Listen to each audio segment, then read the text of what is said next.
ನಾರಾಯಣಂ ನಮಸ್ಕೃತ್ಯ ನರಂ ಚೈವ ನರೋತ್ತಮಂ ದೇವೀಂ ಸರಸ್ವತೀಂ ವ್ಯಾಸಂ ತತೋ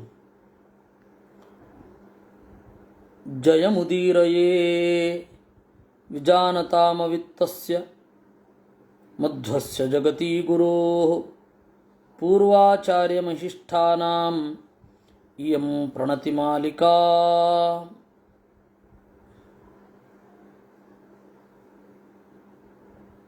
ವಸುದೇವನನ್ನ ಮುಂದೆ ಕೂಡಿಸಿಕೊಂಡು ಕಂಸ ತೀರ ಆಡಬಾರದ ಮಾತುಗಳನ್ನು ಆಡ್ತಾನೆ. ಹಸ್ತಿನಾಂ ಕಲಹೇ ಘೋರೆ ವಧಮೃಚ್ಛಂತಿ ವಿರುದ್ಧ ಯುದ್ಧವ್ಯುಪರಮೇ ತೇತು ಸಹಾಷ್ಣಂತಿ ಮಹಾವನೆ. ಸಹದೇವನಿಗೆ ಗೊತ್ತಿಲ್ಲದೆ ಇರೋದೊಂದು ಸಂಗತಿ ಏನು ಅಂತಂದರೆ, ಆನೆಗಳು ಗಲಾಟೆ ಮಾಡ್ತವೆ.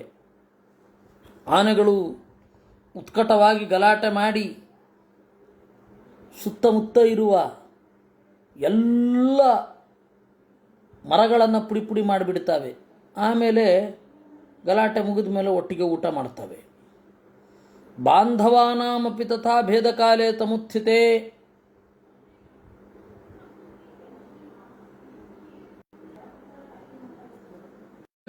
ಸ್ವಜನೋ ಯದಿವೇತರಃ. ಮಧ್ಯದಲ್ಲಿ ಹೋದವರು ಸತ್ರು. ಜನರ ಮೆಂಟಾಲಿಟಿಯೇ ಹಾಗೆ. ವಿಶೇಷತಃ ಬಂಧುಗಳ ನಡುವೆ ಹೋಗಬಾರದು. ಇಬ್ಬರು ಜಗಳಾಡ್ತಾ ಇರುವ ಬಂಧುಗಳ ನಡುವೆ ಹೋದರೆ ಅವರು ನಿಷ್ಠುರರಾಗ್ತಾರೆ, ಜಗಳ ಆಡದವರು ಸುಖವಾಗಿದ್ದು ಬಿಡ್ತಾರೆ. ಕಾಲಸ್ತಂ ಹಿ ವಿನಾತಾಯ ಮಯಾ ಪುಷ್ಟೋ ವಿಜಾನತ ವಸುದೇವಂ ಕುಲಸ್ಯಾಸ್ಯ ಯದ್ವಿರೋಧಯಸೆ ಭೃಶಂ. ನೋಡಿ, ಕೆಲವೊಮ್ಮೆ ನಮ್ಮವರು ನಮಗೆ ಹಿಂದ್ಗಡೆಯಿಂದ ಬತ್ತಿ ಇಡೋದು ಅಥವಾ ನಮ್ಮನ್ನು ಹಿಂದ್ಗಡೆಯಿಂದ ಇರಿಯೋದು ಅಂದರೆ ಇದೆ ಅಂತಾನೆ. ನನಗೆ ಗೊತ್ತಿದ್ದು ನಿನ್ನನ್ನು ಬೆಳೆಸದ್ನಲ್ವೋ ವಸುದೇವ. ಅಮರ್ಷಿ ವೈರಶೀಲಶ್ಚ ಸದಾ ಪಾಪಮತಿ ಶಠಃ. ನನ್ನನ್ನು ಕಂಡ್ರೆ ಇಷ್ಟೊಂದು ಸಿಟ್ಟು ನಿನಗೆ. ವೈರಶೀಲ, ನಿರಂತರ ಜಗಳದ ಬಯಕೆಯವ. ಪಾಪಮತಿ, ಶಠ, ಸ್ಥಾನೇ ಯದುಕುಲಂ ಮೂಢ ಶೋಚನೀಯಂ ತ್ವಯಾ ಕೃತಂ. ನಿನ್ನಂಥವನು ಇರೋದು ಯದುಕುಲಕ್ಕೆ ಕಂಟಕ. ವಸ್ತುತಃ ಇವನು ಯದುಕುಲದವನೇ ಅಲ್ಲ. ನೋಡಿ ಹೇಳೋದು ಹೇಗೆ. ವಸುದೇವ ವೃಥಾ ವೃದ್ಧ ಯನ್ಮಯಾತ್ವಂ ಪುರಸ್ಕೃತಃ ಶ್ವೇತೇನ ಶಿರತಾ ವೃದ್ಧೋ ನೈವ ವರ್ಷ ಶತೈರ್ಭವೇತ್. ನಿನ್ನನ್ನು ವೃದ್ಧ ಅಂತಾರ, ನಿನ್ನನ್ನು ಹಿರಿಯ ಅಂತ ಹೇಳ್ತಾರ. ಸುಮ್ಮನೆ ಬೆಳೆದು ಬಿಟ್ಟಿಯಲ್ಲೋ. ತಲೆ ಹಣ್ಣಾದರೆ ಬುದ್ಧಿವಂತ ಅಂತ ಅನ್ನೋಲ್ಲ, ವೃದ್ಧ ಅಂತ ಅನ್ನೋಲ್ಲ. ನಿನ್ನ ಬುದ್ಧಿಗೇನಾಗಿದೆ? ಈ ತರಹದ ದ್ರೋಹ ನೀನು ಮಾಡಬಾರದಿತ್ತು. ತ್ವಂಚ ಕರ್ಕಶಶೀಲಶ್ಚ ಬುದ್ಧ್ಯಾಚ ನ ಬಹುಶ್ರುತಃ ಕೇವಲಂ ವಯತಾ ವೃದ್ಧೋ ಯಥಾ ಶರದಿ ತೋಯದಃ. ತಲೆ ಬೆಳ್ಳಗಾಗೋದ್ರಿಂದ ಅಥವಾ ಬೆಳ್ಳಗಾಗೋದ್ರಿಂದ ವೃದ್ಧ ಅಂತ ಹೇಳಿದರೆ ಶರತ್ಕಾಲದ ಮೋಡವೂ ಕೂಡ ಬೆಳ್ಳಗೆ ಆಗಿರುತ್ತೆ. ಏನು ಮಾಡಲಿಕ್ಕಾಗತ್ತೆ?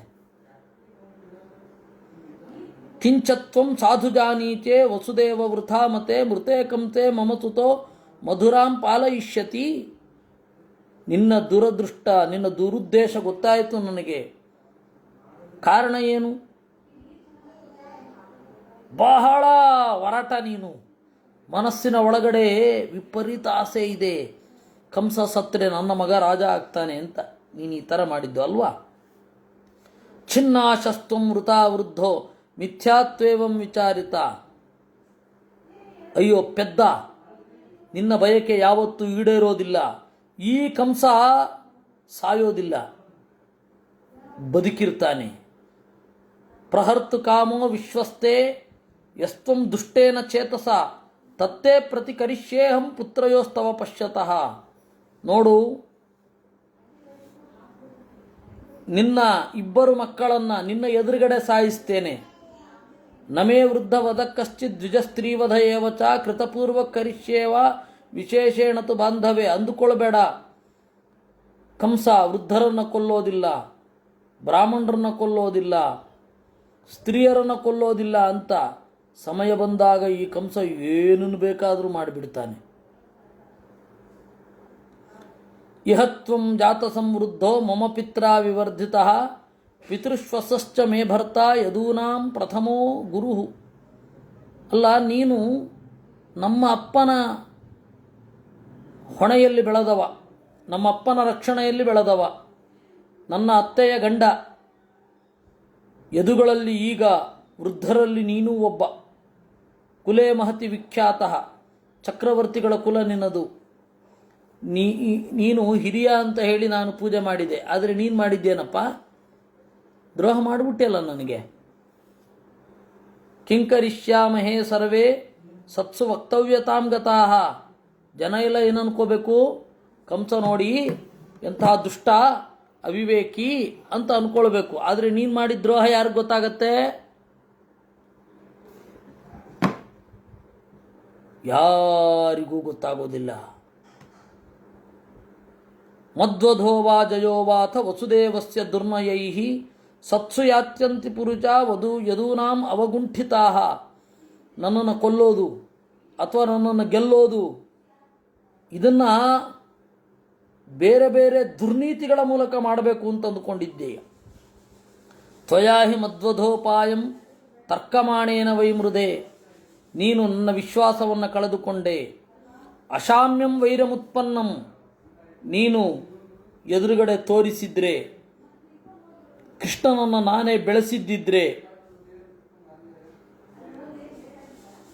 ನನಗೂ ಮತ್ತೆ ಕೃಷ್ಣನಿಗೂ ವೈರ ಇರ್ತಿರಲಿಲ್ಲ. ಈಗ ಅದನ್ನು ಮೀರಿಬಿಟ್ಟಿದ್ದೀಯ ನೀನು. ಏಯ್ ಅಕ್ರೂರ ಅಂದ. ಗಚ್ಛದಾನಪತೆ ಕ್ಷಿಪ್ರಂ ತಾವಿಹಾ ನಯಿತುಂ ವ್ರಜಾತ್. ನೋಡು ಅಕ್ರೂರ, ನೀನು ಹೋಗು, ನಂದಗೋಪನಿಗೆ ಹೇಳು, ಕರಮಾದಾಯ ವಾರ್ಷಿಕಂ ಶೀಘ್ರಮಾಗಚ್ಛ ನಗರಂ. ಟ್ಯಾಕ್ಸ್ ತಗೊಂಡು ಬರಬೇಕಂತೆ, ವರ್ಷದಲ್ಲಿ ಸಲ್ಲಿಸೋದು ಅಂತ. ಏತೌ ಯುದ್ಧವಿದೌ ರಂಗೆ ಕಾಲ ನಿರ್ಮಾಣ ಯೋಧಿನೌ ದೃಢೌ ಚ ಕೃತಿನೌ ಚೈವ ಶೃಣೋಮಿ ವ್ಯಾಯತೋದ್ಯಮೌ. ನಿನ್ನ ಇಬ್ಬರು ಮಕ್ಕಳು ಮಲ್ಲಯುದ್ಧದಲ್ಲಿ ಪ್ರವೀಣರು ಅಂತ ಕೇಳಿದ್ದೇನೆ. ಅವರನ್ನು ರಾಜ ಕರೆದ ಅಂತ ಹೇಳಬೇಕು. ಅಸ್ಮಾಕಮಪಿ ಮಲ್ಲೌದ್ಧೌ ಸಜ್ಜೌ ಯುದ್ಧ ಕೃತೋತ್ಸವೋ. ಒಂದು ದೊಡ್ಡ ಜಾತ್ರೆಯನ್ನು ಮಾಡ್ತಾ ಇದ್ದೇವೆ. ಬಿಲ್ಲನ್ನು ಕುರಿತಾದ ಹಬ್ಬ, ಬಿಲ್ಲು ಹಬ್ಬ. ಆ ಬಿಲ್ಲು ಹಬ್ಬ ಏನಿದೆ, ಅದಕ್ಕೆ ಪೂಜೆ ಸಲ್ಲಿಸೋದೇ ಒಂದು ಜಾತ್ರೆ. ಆ ಜಾತ್ರೆಯಲ್ಲಿ ಎಲ್ಲ ಮಲ್ಲ ಸ್ಪರ್ಧೆ ನಡೆಯುತ್ತೆ, ಅದರಲ್ಲಿ ಅವನು ಕೂಡ ಬರಬೇಕು. ದ್ರಷ್ಟವ್ಯೌ ಚ ಮಯಾವಶ್ಯಂ ಬಾಲೌ ತೌ ಅಮರೋಪಮೌ ಪಿತೃಶ್ವಸು ಸುತೌ ಮುಖ್ಯೌ ರಜವಾತೌ ವನೇಚರೌ. ನಾನು ಅವರಿಬ್ಬರನ್ನ ನೋಡಬೇಕು. ವಕ್ತವ್ಯಂ ಚ ವ್ರಜೇ ತಸ್ಮಿನ್ ಸಮೀಪೆ ವ್ರಜವಾತಿನಾಂ. ಎಲ್ಲ ಹಳ್ಳಿಗರ ಬಳಿ ಹೇಳಬೇಕು, ಬಿಲ್ಲ ಹಬ್ಬ ನಡೆಯುತ್ತೆ, ಅದಕ್ಕಾಗಿ ಜಾತ್ರೆ ಒಂದನ್ನು ಕಂಸ ಮಹಾರಾಜರು ಹಮ್ಮಿಕೊಂಡಿದ್ದಾರೆ, ನೀವೆಲ್ಲ ಬರಬೇಕು ಅಂತ. ಪಯಸ ಸರ್ಪಿಷಸ್ತೈವ ದದ್ಯೋ ದಧ್ಯುತ್ತರಸ್ಯ ಚ. ಹಾಲು ಬರಬೇಕು, ತುಪ್ಪ ಬರಬೇಕು, ಬೆಣ್ಣೆ ಬರಬೇಕು. ಯಥಾಕಾಮ ಎಲ್ಲ ಬಂದವರಿಗೆ ಊಟ ಆಗಬೇಕು, ಒಳ್ಳೆ ಭೋಜನ ಆಗಬೇಕು. ಅದಕ್ಕೆ ನೀವೆಲ್ಲ ತರಬೇಕು ಅಂತ ಹೇಳಬೇಕು. ಅಕ್ರೂರ ಗಚ್ಚ ಶೀಘ್ರಂ ತ್ವಂ ತಾವಾನಯ ಮಮಾಜ್ಞೆಯ.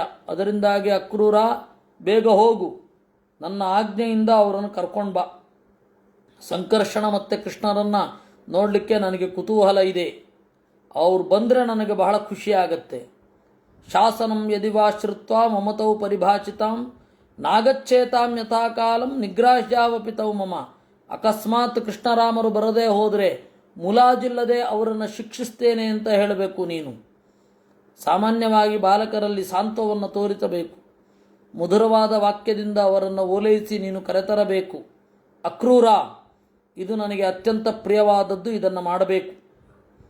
ಈ ರೀತಿ ಎಲ್ಲರ ಎದುರುಗಡೆ ವಸುದೇವನನ್ನು ಬಹಳ ಬೈತಾ ಇದ್ದ. ಸಾಗರಾಕಾರಮಾತ್ಮಾನಂ ನಿಷ್ಪ್ರಕಂಪಂ ಅಧಾರಯತು. ವಸುದೇವ ಯಾವ ಬೈಗುಳಕ್ಕೂ, ಕಂಸನ ಯಾವ ಬೈಗುಳಕ್ಕೂ ರಿಯಾಕ್ಟ್ ಮಾಡಲಿಲ್ಲ. ನಿಷ್ಪ್ರಕಂಪಂ ವಾಕ್ಛಲ್ಯೈಸ್ತಾಡ್ಯಮಾನಸ್ತು ಕಂಸೇನ ಅದೀರ್ಘದರ್ಶಿನ ಕ್ಷಮಾಂ ಮನಸ್ಸಿ ಸಂಧಾಯ ನೋತ್ತರಂ ಪ್ರತ್ಯಭಾಷತ ಅವನ ಎಲ್ಲ ಮಾತುಗಳನ್ನು ಕೂಡ ಸುಮ್ಮನೆ ತಗೊಳ್ತಾ ಇದ್ನೇ ವಿನಃ ಉತ್ಕಟವಾಗಿ ಯಾವುದಕ್ಕೂ ರಿಯಾಕ್ಟ್ ಮಾಡಲಿಲ್ಲ. ಏತು ತಂ ದದೃಶುಸ್ತತ್ರ ಕ್ಷಿಪ್ಯಮಾಣಮನೇಕದ ದಿಗ್ದಿಗಿತ್ಯಸಕೃತ್ಯೇವೈ ಶನೈರುಚು ರವಾಂಗ್ಮುಖಾ. ಆ ಸಭೆಯಲ್ಲಿ ಇದ್ದ ಯಾದವರೆಲ್ಲ ತಲೆ ಬಗ್ಗಿಸಿಕೊಂಡು ಮೆಲ್ಲಗೆ ಧಿಕ್ ಅಂತ ಇದ್ರು. ಹೀಗಾಗಬಾರ್ದಿತ್ತು. ಅಕ್ರೂರ ಅವನಿಗೆ ದಿವ್ಯ ದೃಷ್ಟಿ ಇತ್ತು. ಕೃಷ್ಣ ಅಂದರೆ ನಾರಾಯಣ ಅಂತ ಹೇಳಿ ಅವನ ಮನಸ್ಸಿಗೆ ಬಂದಿತ್ತು. ಒಳಗಡೆಯಿಂದ ಬಹಳ ಖುಷಿಯಾದ, ಹೊರಗಡೆಯಿಂದ ಹಾಕಿ ತೋರಿಸ್ಲಿಕ್ಕಿಲ್ಲ, ಬೇರೆಯವರು ಹೋದರೆ ಕಷ್ಟ ಅಂತ ಸಂಯಮದಿಂದ ಇದ್ದ ಅಂತೆ. ಅದೇ ಮುಹೂರ್ತದಲ್ಲೇ ಹೊರಟು ಬಿಟ್ಟ ಕೃಷ್ಣನನ್ನು ನೋಡಲಿಕ್ಕೆ ಅನ್ನುವಲ್ಲಿಗೆ 22ನೇ ಅಧ್ಯಾಯ. ಎಲ್ಲರೂ ಕೂಡ ನಿಷ್ಪೀಡ್ಯ ಶ್ರವಣಾನ್ ಹಸ್ತೈರ್ಮೇನಿರೇತಂ ಗತಾಯುಚಂ,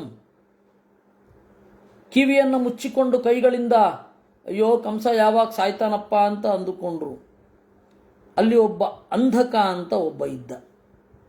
ಅವನು ಧೈರ್ಯವಾಗಿ ಎದ್ದು ಪ್ರೋವಾಚ ವದತಾಂ ಶ್ರೇಷ್ಠ ಸಮಾಜೆ ಕಂಸಮೋಜಸ ಅಶ್ಲಾಘ್ಯೋ ಮೇ ಮತಪುತ್ರ ತವಾಯಂ ವಾಕ್ಪರಿಶ್ರಮ.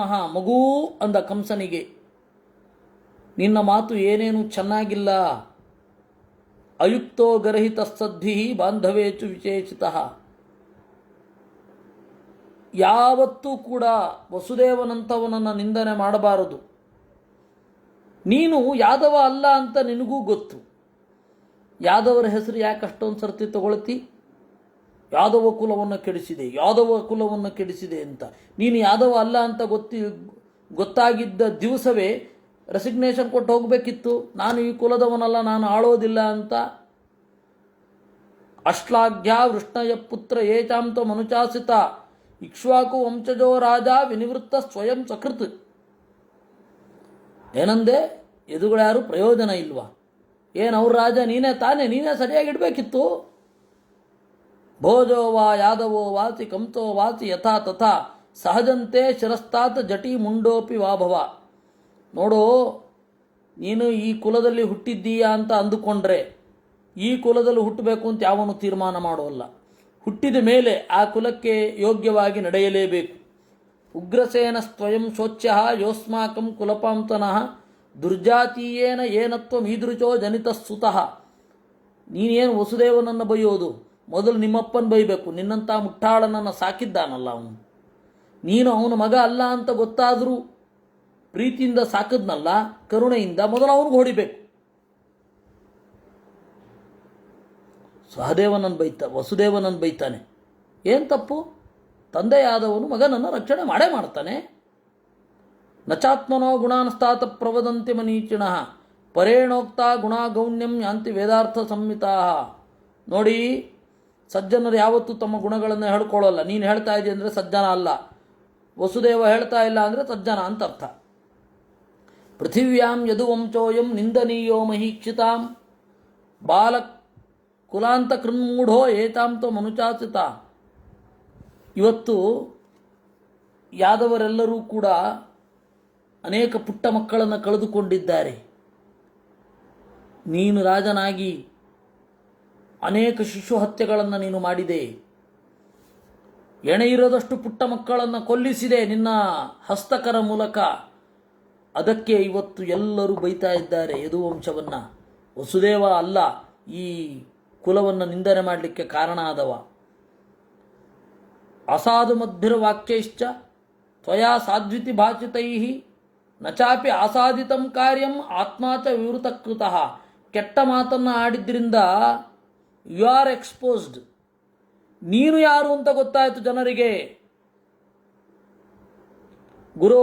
ಗುರೋರನವಲಿಪ್ತಸ್ಯ ಮಾನ್ಯಸ್ಯ ಮಹತಾಮಪಿ ಕ್ಷೇಪಣಂ ಕಶುಭಂ ಮನ್ಯೇ ದ್ವಿಜಸ್ಯೇವ ವಧೇ ಕೃತೆ.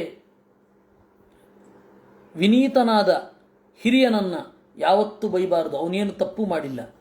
ಯಾಕೆ ಸುಮ್ಮನೆ ಎಲ್ಲರ ಮುಂದೆ ಕೂಡಿಸ್ಕೊಂಡು ಅವನನ್ನು ಬೈತಾ ಇದ್ದಿ? ಪ್ರತಿ ದಿವಸ ಅದೊಂದು ಕೆಲಸ ನಿನಗೆ. ಮಾನ್ಯಾಶ್ಚೈವಾಭಿಗಮ್ಯಾಶ್ಚ ವೃದ್ಧಾಸ್ತಾತ ಯಥಾಜ್ಞಯ ಕ್ರೋಧೋ ಹಿ ತೇ ಚಾಂಪ್ರದಹೇತ್ ಲೋಕಾನ್ ಅಂತರ್ಗತಾನಪಿ.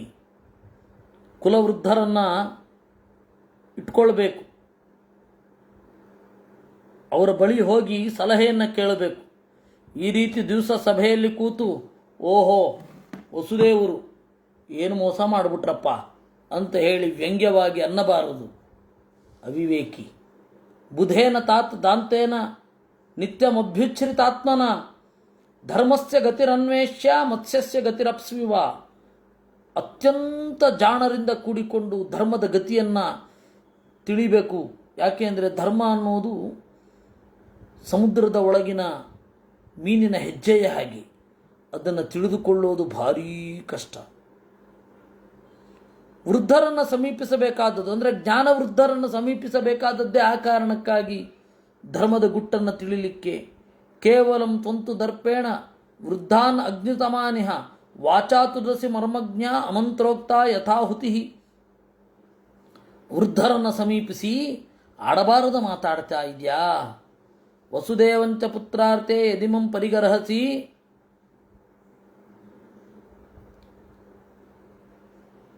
ತತ್ರ ಮಿಥ್ಯಾ. ಮೊದಲು ನೀನು ಬೈಯಬೇಕಾದದ್ದು ವಸುದೇವನನ್ನಲ್ಲ, ಮೊದಲು ನಿನ್ನನ್ನು ಬೈಬೇಕು. ನಿನ್ನನ್ನು ರಕ್ಷಣೆ ಮಾಡಿದ ಅಲ್ಲ ಅವನು ಉಗ್ರಸೇನ. ನಿಮ್ಮಪ್ಪ ನಿನ್ನನ್ನು ರಕ್ಷಣೆ ಮಾಡಿದ್ದು ನಿನಗೆ ಹೇಗೆ ಹಿತವೋ ಹಾಗೆ ಕೃಷ್ಣನಿಗೆ ಅವರಪ್ಪ ರಕ್ಷಣೆ ಮಾಡೋದು ಹಿತ ಅಲ್ವೇ? ಅದು ಸರಿಯಾಗಿ ಮಾಡಿದ್ದಾನೆ. ಏನು ತಪ್ಪಿದೆ ಅವನರಲ್ಲಿ? ಎಲ್ಲ ತಂದೆಯಂದಿರು ಮಾಡೋದನ್ನೇ ಅವನು ಮಾಡಿದ್ದಾನೆ. ನಿಮ್ಮಪ್ಪ ನಾನು ಕೇಳೋ, ನನ್ನ ರಕ್ಷಣೆ ಮಾಡಬೇಕಾದ್ರೆ ನಿನಗೇನಿತ್ತು ಅಂತ. ಅವಾಗ ಗೊತ್ತಾಗತ್ತೆ ಯಾವುದು ಸರಿ ಯಾವುದು ತಪ್ಪು ಅಂತ. ಪುನ್ನಾಂನೋ ನರಕಾತ್ ಪುತ್ರೋ ಯಸ್ಮಾತ್ ತ್ರಾತಾ ಪಿತೃಂಸ್ತತಾ ತಸ್ಮಾತ್ ಬ್ರುವಂತಿ ಪುತ್ರೇತಿ ಪುತ್ರಂ ಧರ್ಮವಿದೋ ಜನಾಃ. ಪುತ್ ಅಂತನ್ನುವ ನರಕದಿಂದ ಯಾರು ರಕ್ಷಣೆ ಮಾಡ್ತಾರೆ ಅವರು ಪುತ್ರರು. ನೀನು ನಿನ್ನ ಅಪ್ಪನನ್ನ ಪುತ್ತನ್ನುವ ನರಕಕ್ಕೆ ಹಾಕೋಣ, ಅದರಿಂದ ದಾಟಿಸುವವನ ನೋಡೇ ಬಿಡೋಣ. ಉದ್ಭೂತಾನಿಯ ತರ್ವೇಚಾಂ ಯದೂನಾಂ ಹೃದಯಾನಿ ವೈ ವಸುದೇವೇ ತ್ವಯಾ ಕ್ಷಿಪ್ತೆ ವಾಸುದೇವೇ ಚ ಕೌಪಿತೆ. ನೋಡು, ಯಾರಿಗೂ ಇಷ್ಟ ಆಗಿಲ್ಲ ನಿನ್ನ ಈ ನಡೆ. ವಸುದೇವನನ್ನು ಮುಖಮುತ್ತಿ ನೋಡದೆ ಬೈದ್ಯಲ್ಲ, ಯಾರಿಗೂ ಇಷ್ಟ ಆಗಲಿಲ್ಲ. ಸರ್ಪಾಣಾಂ ದರ್ಶನಂ ತೀವ್ರಂ ದುಸ್ವಪ್ನಾನಾಂ ನಿಶಾಕ್ಷಯೇ ಪುರಿಯಾ ವೈಧವ್ಯ ಶಂಸೀನಿ ಕಾರಣೈರನುಮೀಮಹೇ. ಇನ್ನು ಸದ್ಯದಲ್ಲಿಯೇ ಈ ಇಡೀ ಪಟ್ಟಣ ಗೊಂದಲ ದುಃಖಗಳಲ್ಲಿ ಮುಳುಗಲಿದೆ. ಈ ದೊಡ್ಡ ಗ್ರಹ ಸ್ವಾತಿಯನ್ನು ಆವರಿಸಿ ತೋರ್ತಾ ಇದೆ. ಗ್ರಹ ನಕ್ಷತ್ರಗಳನ್ನು ಮೇಲ್ಗಡೆ ನೋಡ್ತಾ ಇದ್ದರೆ ಘೋರವಾದ ಆಪತ್ತು ಇದೆ ಅಂತ ಗೊತ್ತಾಗತ್ತೆ. ಬುಧ ರಾತ್ರಿಯನ್ನ ಘೋರವಾದ ತೇಜಸ್ಸಿನಿಂದ ವ್ಯಾಪಿಸಿದ್ದಾನೆ. ಅಗ್ನಿಯ ದಾರಿಯಲ್ಲಿ ಶುಕ್ರನ ಅತಿಚಾರವನ್ನು ನೋಡು. ಕೇತು ಧೂಮಕೇತುವಿನ ದಾರಿಯಲ್ಲಿ ಇದ್ದಾನೆ. ಧೂಮಕೇತು ತೋರ್ತಾ ಇದೆ 13 ನಕ್ಷತ್ರಗಳನ್ನು ವ್ಯಾಪಿಸಿದೆ. ಘೋರವಾದ ಧೂಮ್ರವರ್ಣ ಆಗಸದಲ್ಲಿ ಚಂದ್ರನನ್ನು ಮುಸುಗಿದೆ. ಇನ್ನೂ ಏನೇನಾಗ್ತಾ ಇದೆ ಅಂತ ಹೇಳಿ ಅವನು ಹೇಳ್ತಾನೆ. ಇವತ್ತು ಅನಿವಾರ್ಯ ಕಾರಣಗಳಿಂದ ನಾನು ಇಲ್ಲಿಯೇ ಈ ಚಿಂತನೆಯನ್ನು ಮುಗಿಸ್ತಾ ಇದ್ದೇನೆ. ಇನ್ನು ಸೋಮವಾರ ಸಂಜೆ ಇದನ್ನು ಯಾವುದನ್ನು ಹರಿವಂಶವನ್ನು ಮುಂದುವರಿಸೋಣ. ಹರಿವಂಶ ಮತ್ತು ವಿರಾಟ ಪರ್ವ ಸೋಮವಾರ, ಅಲ್ಲಿಯ ತನಕ. ನಾಳೆ ಭಾಗವತ ಮಾತ್ರ ಉಂಟು, ಭಾಗವತ ಮಾತ್ರ.